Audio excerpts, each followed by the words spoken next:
يا إمام المرسلين يا ممر السائلين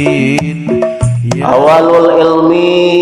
al istima'u mimitina ngaji ilmu al istima'u eta ngadangukeun hiji bab nanti tentang mendengarkan seseorang berbicara tong ditempo saha nu ngomongna tapi dengekeun naon nu diomongkeunana sok sanajan nu dihareup teh budak ngora keneh masih keneh belia tapi ai omonganna mawa manfaat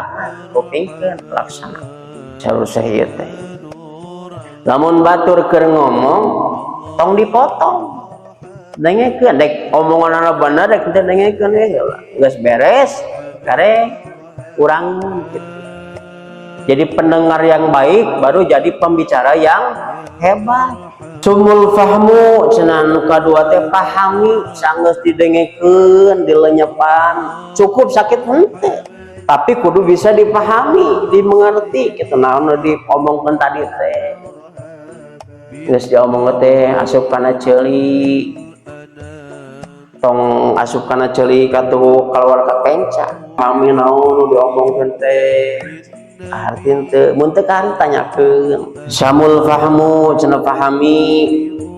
cukup kan eta hungkul nepi ka paham hungkul henteu aya deui anu katilu sing apal cenah naon maksudna teh geus dipahami teh persiapan atuh sa kira-kirana ilmu eta teh bisa diamalkeun teu bisa digawe henteu cing apal eta nya kumaha cara mimiti migawena lamun bab-baban salat lamun bab-baban fikih wudu jeung sajabana gitu kahiji didengekeun kadua dipahami katilu diapalkeun nu kaopat diamalkeun geus dipahami geus apal menguasai karek amalkeun nya salat teh anu tartib teh kieu wudu nu tartibkeun teh kieu salat tumaninah teh kieu amalkeun